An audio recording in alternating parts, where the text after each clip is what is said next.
पहा नवीन एपिसोड्स एकदम add free.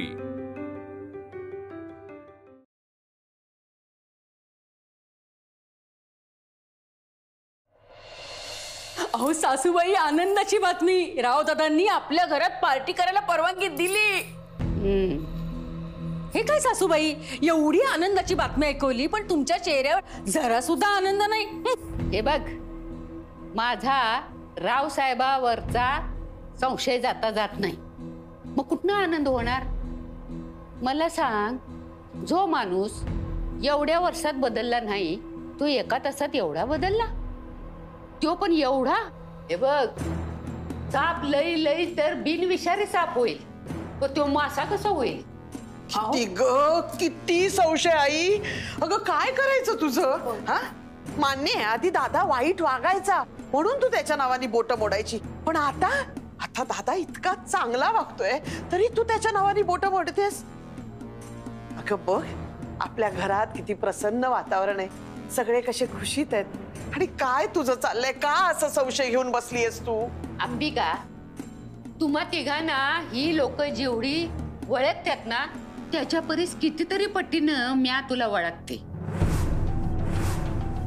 Raosaheb बदलला पण त्याच्यामुळे तू बदललीस हे बघून माझा संशय आणखीन दाट झालाय। भावाच्या सुखातच मी माझं सुख मानते। नाही नाही नाही, तुला नाही कळणार आई। नाही ग, नाही, मला कसं कळणार ग? फक्त तू स्वतःच्या सुखासाठी स्वार्थापायी भावाचा खिसा पाडून त्याचे पैसे काढणारी भावाच्या सुखात सुख मानायला लागलीस हे मला कसं कळणार ग? आई नको ग नको, किती संशय घेशील? हा, तुझ्या या संशयाने आपल्या हसणाऱ्या खेळणाऱ्या या घरात परत दुःखच येईल ग। माधवी, अगं तू तरी समजव आईला। हो, असं काय करतो सासूबाई? आता घरात एवढं सगळं छान होतंय, म्हणजे रावदादांनी तर वहिनींची माफी सुद्धा मागितली आणि त्यांना खोलीत घेतलंय।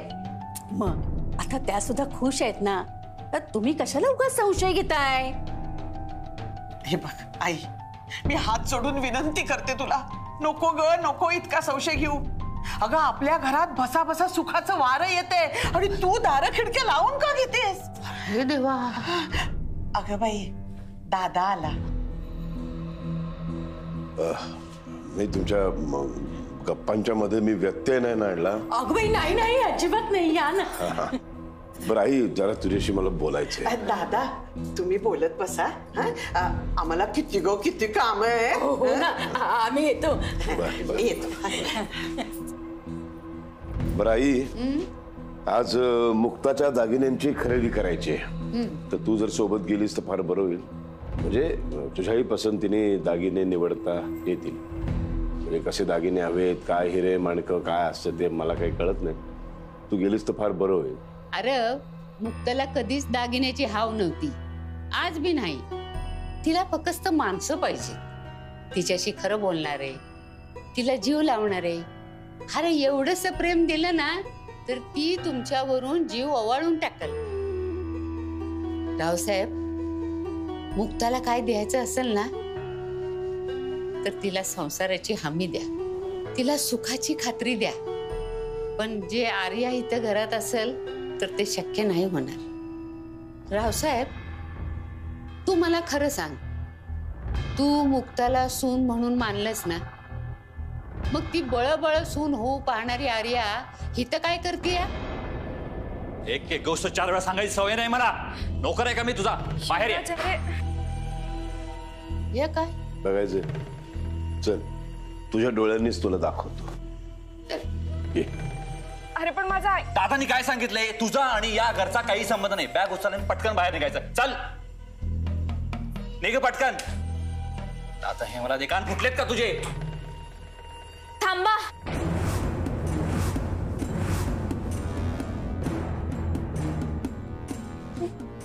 ही कुठली पद्धत आहे?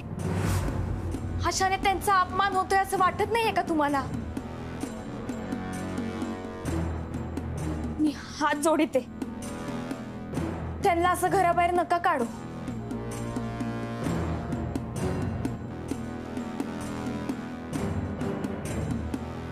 त्यांचं छोट्या मालकांवर प्रेम होतं, त्यांच्याशी त्यांचं लग्न होईन असं त्यांना वाटत होतं। यात चूक असं काहीच नाही. पण तुम्ही पण त्यांना सून करू म्हणून इतके दिवस इथे थांबून घेतलंच होतं ना.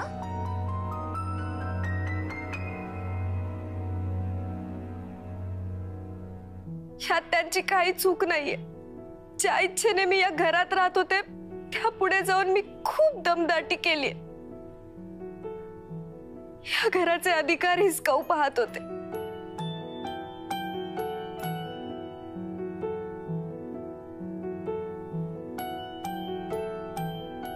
पण मी हे विसरलेच होते की अधिकार सन्मान हा हिसकावा नाही, मिळवावा लागतो.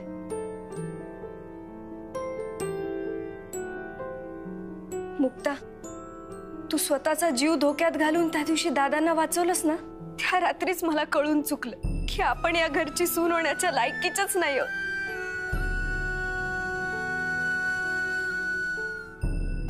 तुला सांगू, तुझ्या जागी जर तिथे मी उभी असते ना तर माझी कधीच हिंमत झाली नसती हे सगळं करायची. माझ्यामुळे तुला खूप त्रास झाला. मला माफ कर. आय एम सॉरी यार. अहो नाही आर्याताई, तुम्ही अगं ओ सॉरी सॉरी. नाही ठीक आहे.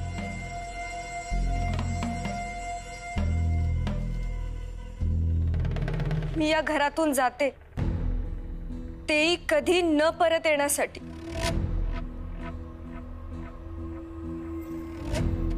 सारंगच्या शुद्ध मैत्रीचा अपमान केलाय मी.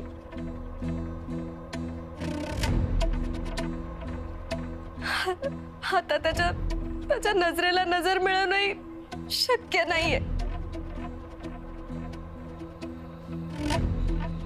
हा, पण आमच्यात जर आधीसारखी मैत्री राहिली ना तर मला आवडेल.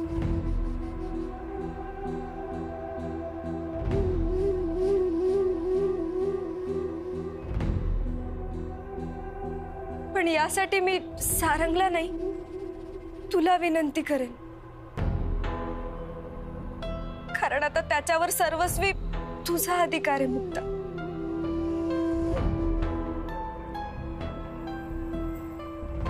मुक्ता, मला तुमच्या दोघांच्या नात्यात ढवळाढवळ नाही करायची ग, खरंच. अहो नाही, असं काही समजू नका. तुमच्या दोघांमध्ये तशीच मैत्री राहिली तर मलाही आनंदच होईल. आणि जाताय तर एकदा त्यांनाही भेटून जा. नाही नको, राहू दे. थँक्स. मी आधीच बॅग भरून ठेवली होती. मला माहित होतं माझ्यावरही वेळ येणार.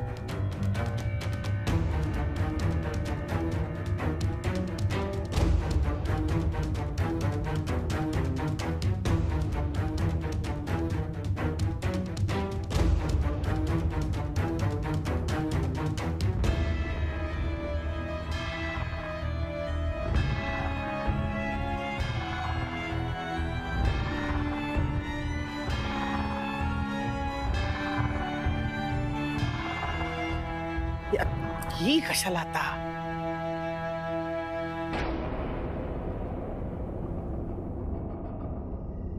आर्याताई,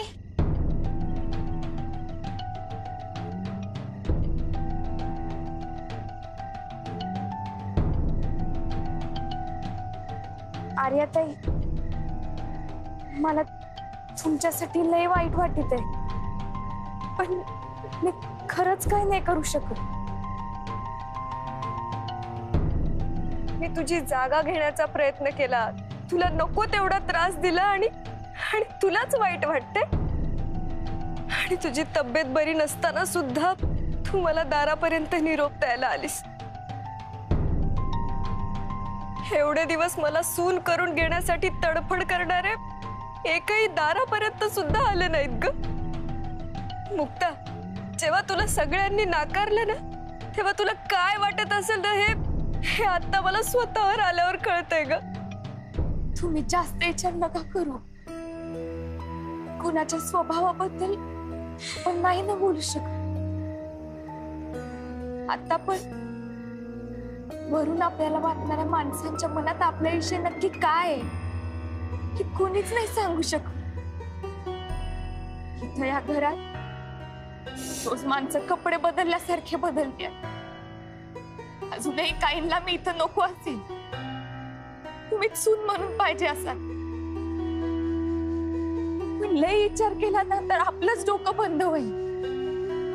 म्हणून आपलीच माणसं आहे असं म्हणायचं आणि पुढे जायचं. खरंय तुझं. येते मी. काळजी घे.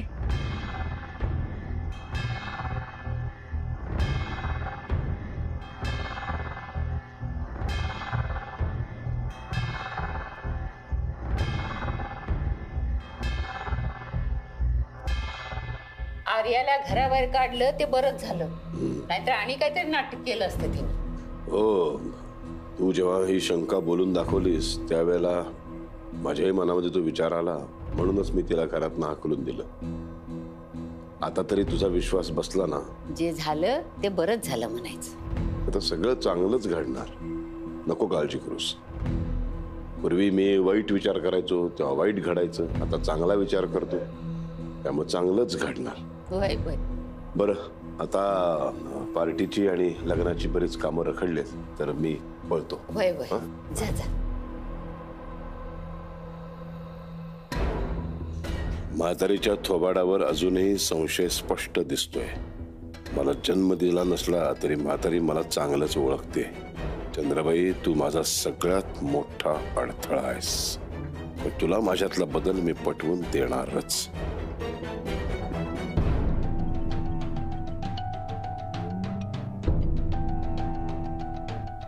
माझा अजून बी तुझ्यावर विश्वास नाही रावसाहेब.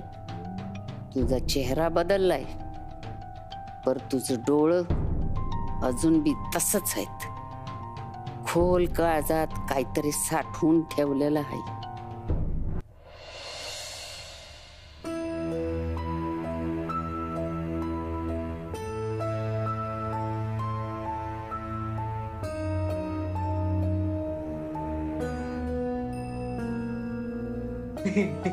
मुक्त नाही.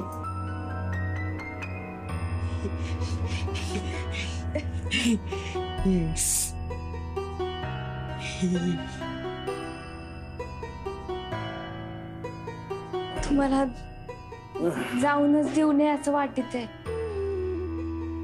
अगं पण जायला पाहिजेलच ना. पोरीच्या सासरे किती दिवस राहणार. आणि आता तर सगळं चांगलं चाललंय. तू ह्या सुखाची कवाड उघडताना आम्ही उघड्या डोळ्यानं पाहिलीत ग. आणि सगळ्यात महत्वाची गोष्ट म्हणजे लग्नाची सगळी तयारी करायची अजून. आणि मला पण माहिती झालंय. काय माहितीये रे तुला? मुक्तताईचं खरखर लग्न होणार आहे आणि मी लई नाचणार आहे. मुलीकडचे नाचत नसतात. मुलाची वरात येते ना त्यात मुलाकडचे नाचत असतात. हा होय. मम्मी नाचोस तर मुला कुठूनच होईल ना.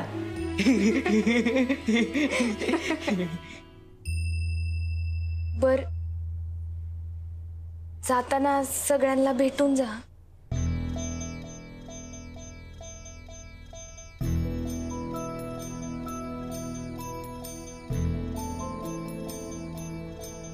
भेटायचं.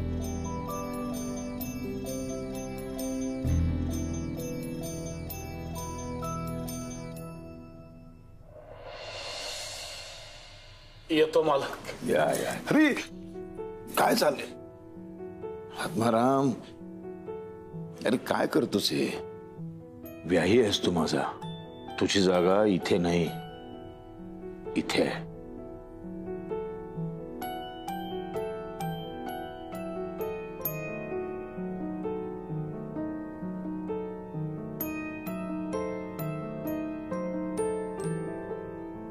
चला लागा. तयारी लागा लग्नाच्या. आणि काहीही लागलं तरी मला फोन करायचा. कळलं का वहिनी? पोरांनो, नवीन कपडे बिडे घ्या, काय लागलं तर फोन करा. हा जे मला. अरे युवराज, हा गाडीपर्यंत सोडून ये. अच्छा वहिनी, चला जा.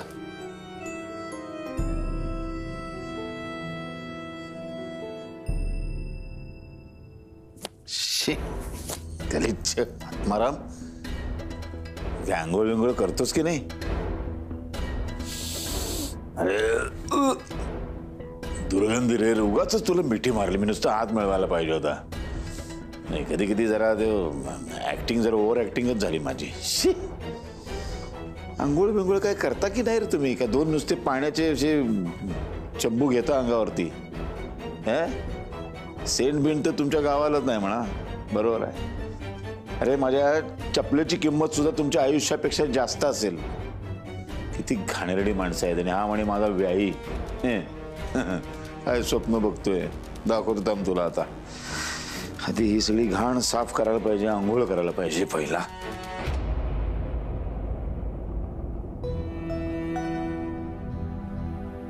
काळजी घे.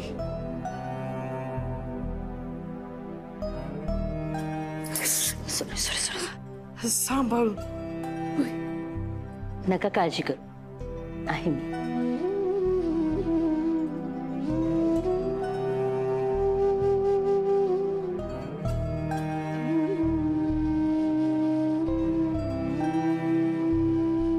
काळजी घे. गजा, नीट राहा.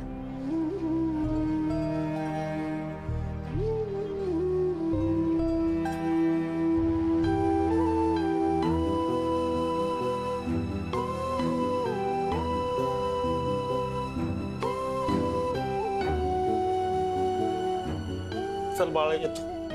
अण्णा, सुखात राहा. चल मालकीन बाई.